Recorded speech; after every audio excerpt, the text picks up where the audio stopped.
You're listening to the WholeHog Football Podcast, sponsored by Bud Anderson Home Services. Every Monday through Friday during the Razorbacks football training camp, bringing you the latest news, position analysis, and more. Here's your hosts, Matt Jones and Scotty Bordelon.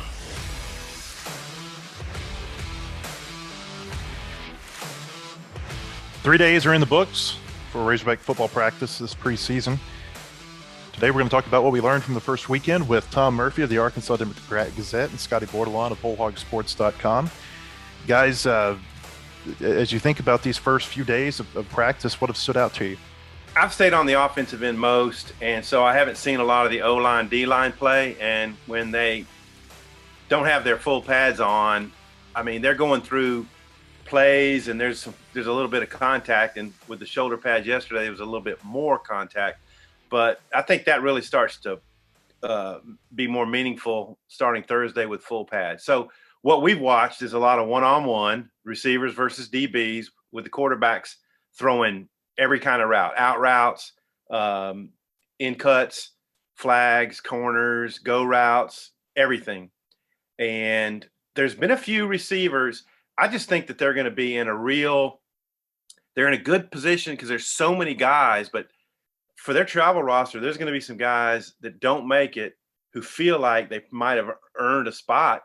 I think last year they talked about having 7 guys or 8 guys on the roster, receivers, game to game.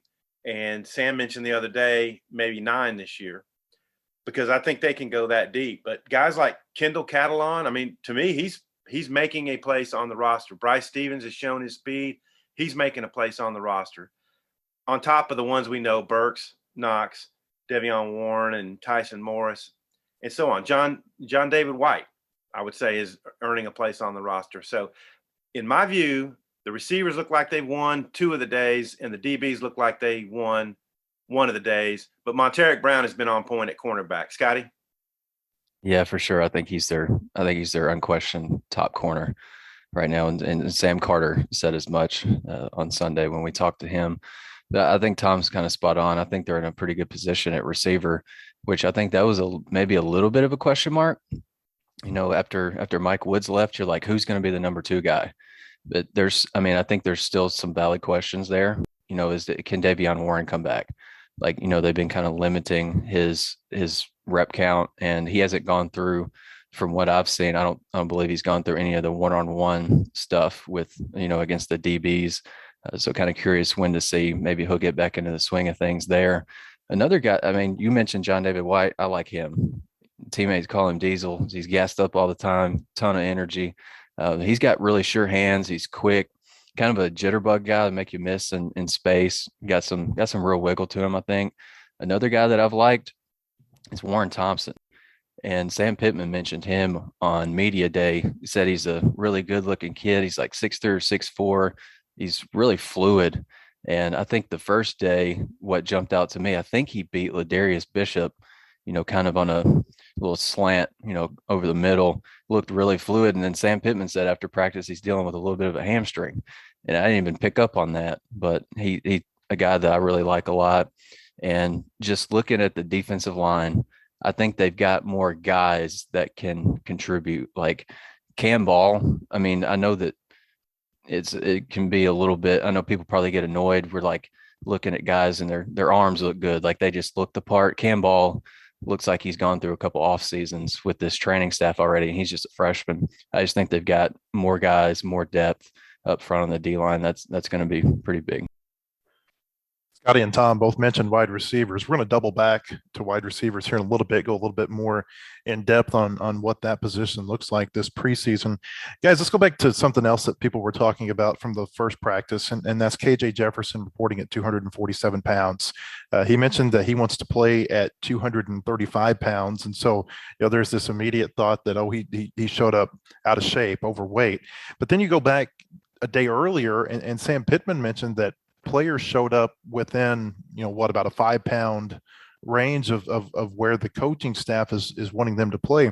Tom, do you feel like this is maybe a little bit of a difference of opinion in where coaches would like KJ Jefferson to be and maybe where you think he feels the most comfortable? I don't know. I think Sam said there was 90% of the players that were within that 5-pound range. Okay. So we know that KJ was one who wasn't. And then I think Devin Manuel, the big O lineman, is another guy who wasn't. And there's a few more, obviously.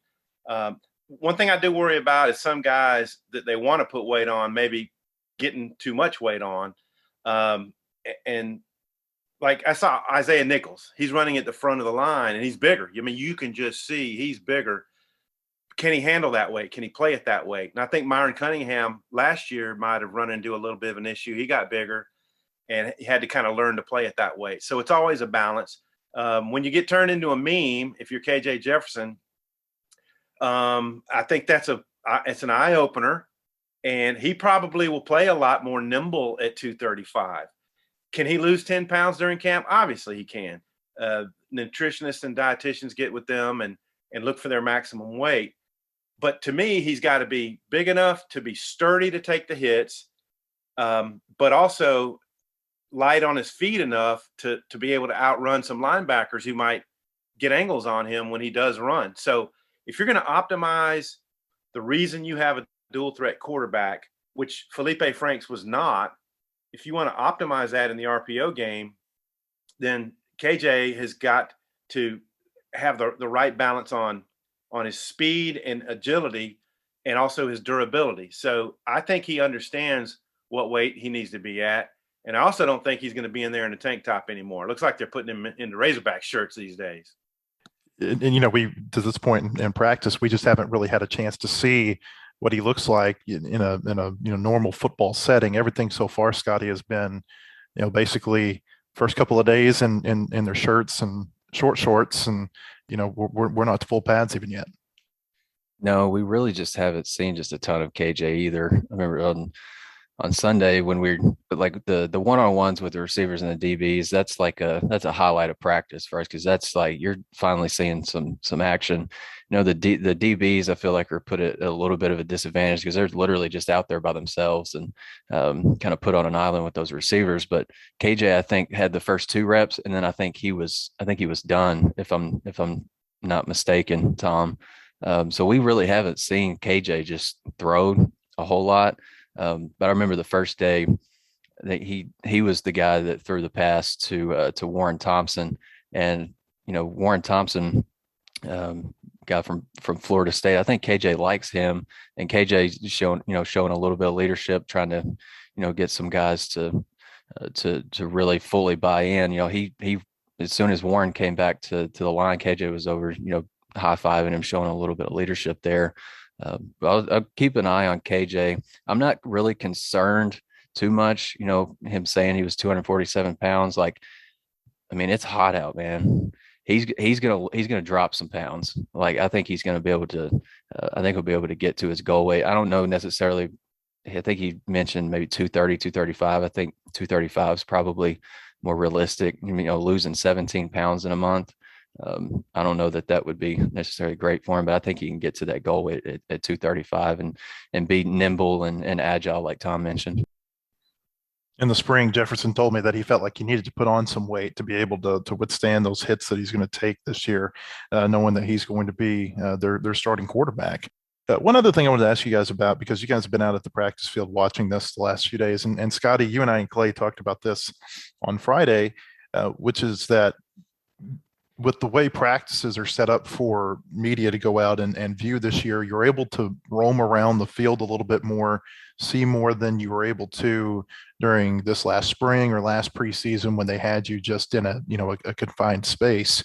I was curious to see what you guys thought about as you've watched the 5 new assistant coaches over the last few days. Jermile Ashley, defensive line; Kenny Guyton, receivers; Cody Kennedy, offensive line; Dow Loggins, tight end; Michael Scherer, the new linebackers coach. Tom, what have been your opinions as you've watched them? Well, when we enter the field, we go right by the O-line group. And so Cody Kennedy's voice is one of the loudest on the field. And really, that's Brad Davis was last year. So the O-line voice, kind of the Sam Pittman position, those guys very authoritative. And to hear them talk, they really like Cody Kennedy's leadership as an assistant coach there. And like Jermile Ashley, their group was in front of us a lot during spring. And he is, Scotty will confirm this, he is a straightforward, no nonsense work guy. And he now has a assistant position coach guy there helping him who is high energy. And I thought it was funny. He made Eric Gregory take another rep, but the way he phrased it was, I'm not going to cheat you on the work, meaning don't cheat yourself. And so Eric Gregory went back to the line and did a rep. Just high energy guys. Shearer and the linebackers are way down the field. So I really haven't heard a lot out of him yet. Dowell Loggins is more on an interior spot with the tight ends. We know he's an engaging, energetic guy, a friendly guy, and I think he's going to fit in. A guy who's called plays in the NFL. So he's going to have his thing going with the tight ends. And who else is the other new? Oh, Kenny Guyton. Yeah. Oh, yeah. Guyton. What a friendly guy. I mean, he was so funny with us the other day. And I hope Sam Pittman comes to realize his time with us in his first gig here, 13 through 15, we all got to know him and enjoyed Sam Pittman's company. And I think it helped him build toward becoming a head coach. And I think the more his assistant coaches are in front of us, the better it is for them. Now, I understand midseason, they're really, really busy. But from time to time, having them talk to the media is a good thing. They get to know us. I think Guyton got up from the table and said, man, you guys are good, or you guys are fun, or something like that. Easy. We ask good questions. So I just think that they reflect the qualities that Sam Pittman wants in an assistant coach: positive reinforcement, and the loudest things they hear out of your mouth are uplifting and confirming and positive things. And then if you really need to get on them, you bring them over to the side and say, what did you see on this plate? No, that's not what you needed to do. You needed to do this. And I just think it's a positive way to build your roster. Just so people understand what Tom is saying, is that Sam Pittman really hasn't allowed a whole lot of access to his assistant coaches since he's become a head coach. I think you get to know the team better too. It's not just getting to know the coaches better. It's getting to know the team better when you're able to speak with those assistant coaches, the coordinators, and so on. Sam Pittman obviously has been influenced by what he saw when he was at the University of Georgia with Kirby Smart, where Kirby Smart, and I think this is probably a little bit of Tom, you covered Nick Saban for a short time. I know this is probably a reflection of what he got from Nick Saban in Alabama. And that is, the head coach is basically the only voice you're going to hear from the football program. All right, let's pivot back to wide receivers here for just a minute. First, I want to play a couple of sound bites from opening weekend. And first from Kenny Guyton. Treylon, I mean, he's obviously getting all these accolades. He's coming off a great year. What have you seen from working with him in the spring and, a little bit here so far? And where can he get better? I mean, as good as he is, where does he need to improve, and what does he need to do to get there? Oh, man, Treylon's an awesome guy, and so it's easy to kind of talk to him about the things that he needs to improve on. He already knows what type of player he is, and he's an awesome guy. So him being a bigger guy, bigger guys aren't at times the same route runners as those smaller wide receivers. So I told him, I'm here to help you with that, man. Help you and make sure that we can take your route running to another level. Not like it's not already great. I mean, you're top 3 in the country, so you're obviously doing something right. But I just want to help you take it up another notch, and also the knowledge of the game. The knowledge of knowing how to read defenses, why we're calling certain things, where we're trying to get you on certain plays. And so those are the 2 areas I'd say that I've been here to try to take his game to another level. And he's taking ownership of it. He's working his butt off, and I think he is actually reaping the benefits of seeing it himself, getting better at it now. And then kind of an interesting soundbite too is what you'll hear second, and that's from Sam Carter, the cornerbacks coach, talking about the competition between the receivers and the cornerbacks on the first 2 days of practice. Right now, those guys are giving us everything that we can handle. You can't just focus on Burks. Everybody out there is making plays, so they have a lot of young guys that's making plays, but the older guys, Timo, Knox, Warren has been in and out, but those guys are a really good group. Sam Carter mentioning that the Razorbacks receivers and cornerbacks have had good competition over the first a couple of days. Mentioned, I think specifically Monteric Brown and Treylon Burks going back and forth at one another. Tom, something you mentioned, and it stuck out to me last week whenever Sam Pittman said this, is that they want to have 9 receivers who are, able to play. He said that's what he thinks you need in the SEC is to have 9 receivers. And if you look at their roster, there's 14 receivers on the roster, and it becomes evident really quickly that in order for them to have that 9 receiver, threshold, if they're going to meet it, they're going to have a lot of freshmen step up this year and play at that position. Very well could be the case. I just think we mentioned the returning guys. So if you start with Burks, Knox, and Warren and Morris as guys who are kind of in the rotation, that's 4. And then you start adding guys that Scotty and I both mentioned, you get up to 8 and 9 pretty quick. And then there's still some names left over that you think are good enough to travel. So I feel like maybe they want to add a receiver who's like on a lot of the special teams. Maybe it replaces a linebacker or something like that. But they're going to have some really tough decisions. They've got to have a good mix between the speed guys. And we didn't mention Jaquaylin Crawford earlier, and I think he's made really good strides since the spring. He's a guy who can get past you. And so I think it's incumbent that maybe a Bryce Stevens and maybe a Jaquaylin Crawford make the travel roster to give you get over the top speed. And so there's going to be pressure on the younger guys. I mean, Keitron Jackson comes in highly regarded. Jaden Wilson had a good start to camp, both of the freshmen. So it's just going to be some really tough choices. And I think Crawford, from what I've seen so far, could be a good value. I mean, he's run some out routes and gotten separation, made catches, and he's gotten deep on people. If you're Darren Turner, you got to start showing some things. If there's a few other guys that have really got to start showing up if they want to make the travel roster, Scotty. And I think Bryce Stevens is going to start putting pressure on guys sooner rather than later. Because I remember we talked to Kenny Guyton. He was asked about, even going back to when Sam Pittman was asked, what about your special teams? Who are you looking at some of the return guys? And Bryce Stevens is a guy that did that in high school and had pretty good success with it.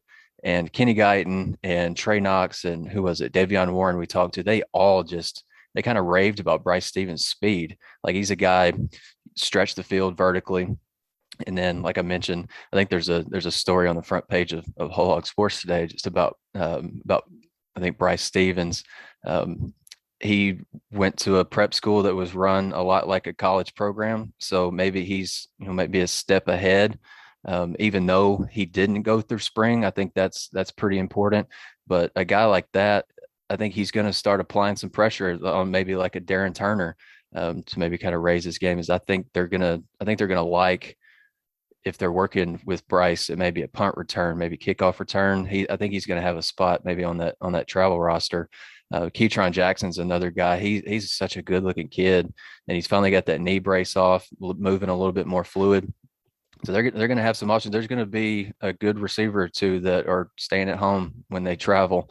And I don't know that I necessarily expected that maybe in the spring after Mike Woods left. I kind of thought that they might be in trouble because Mike was a terrific deep ball threat. Like, he had great footwork. His speed helped him separate. His footwork was phenomenal. So they're trying to replace that. And maybe Bryce Stevens maybe won't take all of that Mike Woods gave, but he's going to help, fill that hole that Mike left. Yeah. And when you think about the walk-ons, they lost to Karch Gardner, who was always scrappy and making plays. Well, Harper Cole and Chris Harris both made really good catches yesterday. Harper Cole just fights to get open and wins 50-50 balls, and he's not a super big guy or anything. He just gets open. And so they're making it very, very tough on Kenny Guyton and Kendall Briles and Sam Pittman to decide the 9, or maybe they get 10 on the travel roster. Talking about scrappy, I've mentioned this a number of times. John David White reminds me of Drew Morgan. Drew Morgan was the type that always made plays in practice, and for some reason it didn't translate into games for a little while. We've seen John David White for 2 or 3 years now, be a really good practice performer for him. And you have to understand, a lot of times he's running, say, with like the second team offense. And so he's not going against starting defensive backs or defenders all the time, but he is sometimes. And it seems to me, Scotty, you wrote about him this weekend, that he's going to be one that is going to get playing time this year and a chance to really produce.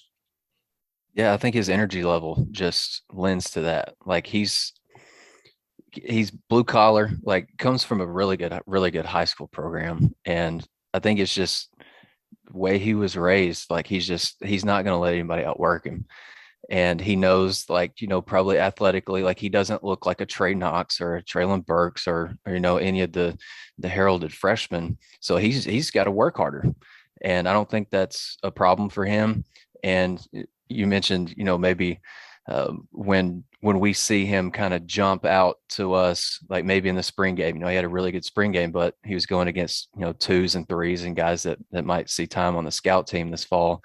I saw him go one-on-one. He was matched up against Jalen Catalon yesterday, and Jalen Catalon I don't want to say he had trouble with him, but John David White came down with a catch across Jalen Catalon's face.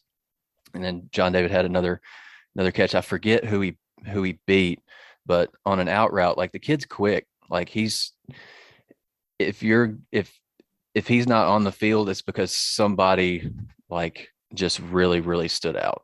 Like he's not going to be like a top 3, top 4, maybe top 5 guy, but I think he's going to be a valuable, maybe second tier guy that can come in and maybe spell one of the top guys. The kids call him Diesel for a reason. Like he's high energy all the time. And I think the kids really like him. I know Kenny Guyton really likes him a lot. Came from a great high school program, Pulaski Academy, 4th generation Razorback. I mean, you're talking about, guys who have produced throughout the years. His grandfather was on that great 1969 Arkansas football team. His dad was an All-America golfer. I think there's something to be said for that kind of pedigree, both from a family standpoint and coming from that high school program. Tom, another guy, it's Trey Knox. This has been a receiver who got off to a great start his freshman season, had that injury. There are big expectations for Trey Knox this season, and especially with Mike Woods out of the program, it feels like he needs to step up and be a solid number 2 or 3 receiver for them. I think he probably feels the pressure to be the second guy. And I think Tyson Morris is knocking on that door as well. Because he's tall, I like Trey a lot. I did his Hog Future when he first got here. And he's an engaging kid. He's very bright. He likes to throw axes. And he had the hip injury against Ole Miss very early on in his freshman year. And he still wound up with better stats than Treylon Burks did that year. Then he fell off. He didn't catch the 2-point conversion against Auburn last year, and maybe that got in his head. I think he's a very caring guy. And yesterday he got his footwork. He was doing his chopping steps and trying to do the hand fighting with Trent Gordon, and he ended up slipping on the play. And if that's 3rd and 5 and that's the result, then you're punting. So I'm rooting for Trey Knox to do very well. He added a bunch of pounds. He says he's always been a string bean, and now he weighs about 225 to be more explosive and fast. And if you add that kind of weight, how do you really add that speed? I hope there's a way that all meshes, because I'd like to see him do well. And I had written down Malik Chavis, Scotty, as the guy that John David White caught the pass on yesterday. We're not going to spend a whole lot of time talking about Treylon Burks today. I think everybody knows what Arkansas has in Treylon Burks, obviously a great receiver. It's crazy. People are saying that he's better than last year. Like his route running is better. So yeah, I mean, everybody better watch out. It's a draft year for Treylon Burks. And I think, a lot of times that can be a big incentive for players to go and find something within themselves that maybe they haven't, shown before. Again, we know what they've got with him. There's a ton of preseason lists that are coming out, and it seems like just about every one I see that Treylon Burks is the best receiver in the SEC, one of the 2 or 3 best offensive players in the SEC. This is a guy who's got a potential to be a first-round draft pick. But the key with Burks, I thought last year, guys, and we mentioned this a minute ago, was that Mike Woods gave him, some protection on the other side, that he could be a solid number 2 receiver. We saw in games last year, I think maybe a game where Burks didn't play, Davion Warren stepped up and had a big game. And of course, Warren had the big game against Auburn last year. And I want to finish with something on Davion Warren. He's coming back from the ACL injury. And a lot of times, guys who come back from ACLs, it's become such a routine surgery that people, almost feel like it's just kind of normal. It's easy for them to come back. This is still a hard surgery to come back from. And we've seen guys who've never quite made it back to the way they were before. You guys had a chance to talk to Davion the other day. You've seen him in practice. How close does Davion Warren look right now, 3.5 weeks before the first game, to what he did last season? We just haven't seen enough of him. He's been on the sideline, like Scotty said. He hasn't done the one-on-one work, so they're going to take it easy on him. They're going to watch his reps. He went pretty good on day one. On day two, we kind of saw him over there on the sideline a little. So I love the kid's attitude. He's a kid from Monroe where I once worked, so got a special place for Davion, and a guy who had so many setbacks. They tried to do a wide receiver pass against Mississippi State a few years ago, and it just blew up on him. And he didn't have great success other than his kick returning. And he wanted to come back after the injury against Florida. And if he can be even 80 or 90% of what he was as the slot guy last year, then that's another way to take some pressure off Treylon Burks. That's a quick turnaround when it comes from ACL. I mean, that was November the 14th when they played Florida. So we're not even 9 months into the recovery, or I guess 10 months into the recovery yet, Scotty. Yeah, and I remember, I think it was when me, you, and Clay talked about this on maybe Friday. If he can get anywhere close to where he was last year, that's such a huge deal. But I don't know. Maybe I just don't know that I don't know that he'll do that. But I think if he can maybe get, like Tom said, maybe 75 to 80% of where he was last year, that's still a really good player. Because he was running by folks. He was, making guys miss in the open field. I think early in the season, maybe it was against Georgia, or no, I think it was a Tennessee game. They ran him, kind of ran him in motion, shotgun snap. He gets a handoff, and, he's a guy that can, maybe turn the corner, pick up 15, 20 yards that way too. So there's some multiple ways that you can use Davion. I hope that he builds enough trust and confidence in that knee to feel good about making those cuts that, kind of make him who he is. And, I remember I talked to Davion Warren's mom for a feature story last year, and his family is very faith-based. And so I think he's had a really, really good support system to, keep him up mentally through this. I asked him on Saturday when we got him, was like, what was the most challenging part of this recovery deal? So, I've never done anything like this before, especially, and I'm not anything like Davion, so I don't know what that's like. And he was just like, the mental grind, just doing your recovery and your rehab every day, and just having that goal in mind to get him back to where you want to be.